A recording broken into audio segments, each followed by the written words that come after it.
जय Hind dear student. आज इस वीडियो में हम देखेंगे हिंदी का जो टॉपिक है, बहुत बढ़िया टॉपिक है। 9 नंबर का टॉपिक होता है हमारा निबंध। तो निबंध देखेंगे, चाहे जो भी टॉपिक हो उसको हम आसान तरीके से लिख सकें। तो इसमें हम आप लोगों को बताएंगे कि निबंध कैसे लिखा जाता है। तो निबंध लिखने का हम तरीका देखेंगे। तो इसमें देखते हैं, तो बेरोजगारी की समस्या है। तो इसमें हमने बेरोजगारी की समस्या, कारण व निवारण एक टॉपिक उठाया है। तो इस पर जो हमें निबंध लिखना है, तो 3-4 जो निबंध है वो बेहद इम्पोर्टेंट है। तो इसमें हमने बेरोजगारी की समस्या का, यानी कि जो बेरोजगारी की समस्या कारण व निवारण का टॉपिक उठाया है। तो इसमें हम देखेंगे कि निबंध कैसे लिखा जाता है। तो इसमें सबसे पहले हमें जो प्रस्तावना की हेडिंग डालना है। तो जब प्रस्तावना की हेडिंग डालेंगे, वो चाहे बेरोजगारी की समस्या हो या चाहे और भी कोई टॉपिक हो, तो हमें जो पहली हेडिंग बनाना है प्रस्तावना। तो प्रस्तावना में हमें लिखना क्या है?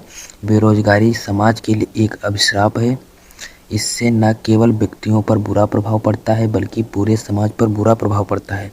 जो बेरोजगारी है, जो ये बल्कि पूरे समाज पर बहुत बुरा प्रभाव पड़ता है, जो बेरोजगारी की समस्या है। तो बेरोजगारी किसी भी देश के विकास में एक बाधक है। तो इसमें हम प्रस्तावना में इतना लिखेंगे, और भी थोड़ा लिख सकते हैं, जितना भी आप अपने हिसाब से लिखेंगे। इसमें हमने आपको एक तरीका बता रहे हैं कि इस तरह से आप इसकी हेडिंग बनाएंगे।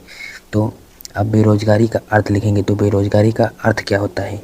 जब कोई व्यक्ति योग्य व शिक्षित होता है परंतु उसकी योग्यता के अनुसार उसको कार्य नहीं मिलता है।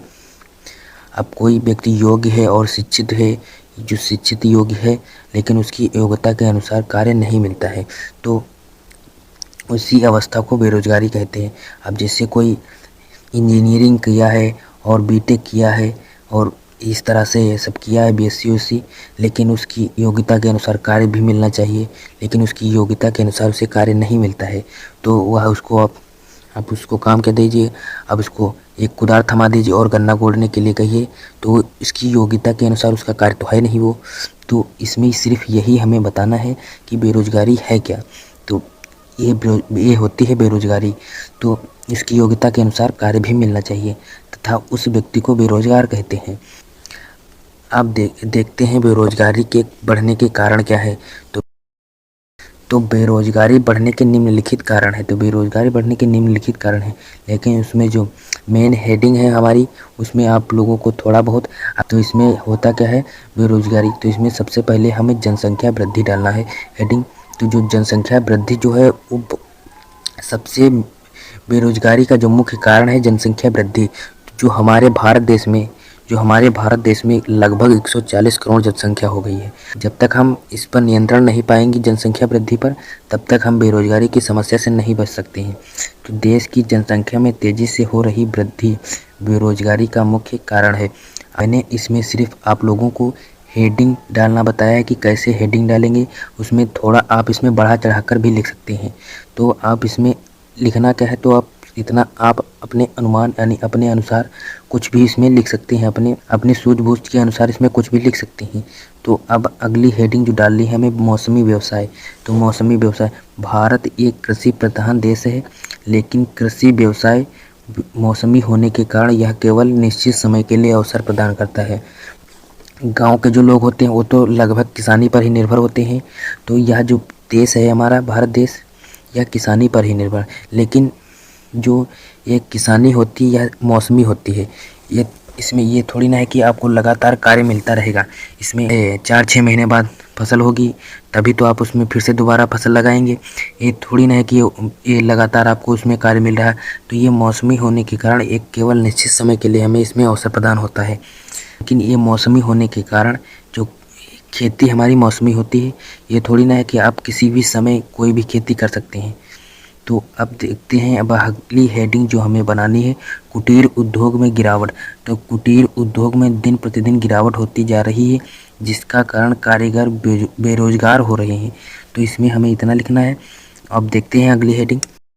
अब हमें जो करना क्या है इसमें बेरोजगारी की समस्या में, तो अब बेरोजगारी को ख़त्म करने के उपाय हमें लिखने हैं। तो उसमें आप इसको, बेरोजगारी जो ऐसी है, आप इसको देश से जो बिल्कुल ख़त्म तो कर नहीं सकते हैं, ये तो पक्का है। या तो इसमें आप क्या करेंगे, हेडिंग जो हमें सबसे पहली बनानी है, जनसंख्या पर नियंत्रण। अगर जनसंख्या पर नियंत्रण पा लिया जाए तो इससे हमें बचा जा सकता है, बेरोज़गारी की समस्या से को थोड़ा बहुत बचा जा सकता है। अगर जनसंख्या कम होगी तो हमें रोज़गार मिलता रहेगा, तो इससे हमारी जो आर्थिक व्यवस्था है वो भी संवर जाएगी। तो इसमें हमें क्या लिखना है, बेरोज़गारी की समस्या से बचने के लिए जनसंख्या पर नियंत्रण पाना अति आवश्यक है। आप इसमें और थोड़ा बहुत बढ़ा चढ़ा कर लिख सकते हैं। तो अब अगली हेडिंग जो हमें डालनी है, तो शिक्षा व्यवस्था। अगर हम शिक्षा व्यवस्था की बात करें, हमारे भारत देश की बहुत ही चौपट शिक्षा व्यवस्था है। अगर शिक्षा व्यवस्था ही ठीक हो जाए तो बेरोज़गारी की समस्या से कुछ छुटकारा हमें मिल जाएगा। तो जो शिक्षा व्यवस्था है हमारे देश की बहुत ही चौपट है। तो शिक्षा व्यवस्था में अगर सुधार लाकर बेरोज़गारी की समस्या से बचा जा सकता है। अगर सबसे मेन चीज़ है हमारी शिक्षा व्यवस्था। अगर शिक्षा व्यवस्था ठीक होगी, हम यहाँ तक जो जानते हैं कि अगर कोई भी लड़का जो 18-20 साल तक पहुँचा कि उसकी शादी कर दो, तो वो अब करेगा क्या? तो नहीं, इंटर पास नहीं हुआ, उसकी शादी कर दो, तो यही होता है क्या है, वो करेगा क्या? तो अब जनसंख्या की वृद्धि तो ही करेगा। तो इसमें आप लोगों को जो करना क्या है, ये जो बाल विवाह है इसको भी रोकना होगा। अगर शिक्षा व्यवस्था ठीक रहेगी तो उन्हें हिसाब से जीवन व्यतीत करेगा, और इसमें जो शिक्षा व्यवस्था को ठीक करना होगा। अब देखते हैं उपसंहार। अब उपसंहार में क्या लिखना है, तो देश में बेरोजगारी की समस्या लंबे समय से है। हालांकि सरकार ने रोजगार के कई कार्यक्रम शुरू किए हैं, लेकिन पूरी तरह से हर युवाओं तक यह नहीं पहुंच सका। बेरोजगारी की जो समस्या से बचने के लिए सामूहिक प्रयास करना चाहिए। इससे जो बचने के लिए हमें भी इसमें योगदान देना पड़ेगा। ये सरकार के भी बस की बात नहीं है, अकेले सरकार भी कुछ नहीं कर सकती है। तो इसमें आप लोगों को इतना समझ में आ गया होगा कि हमें जो निबंध कैसे लिखना है, कहाँ पर कितनी हेडिंग, जो किस तरह हेडिंग हमें बनानी है।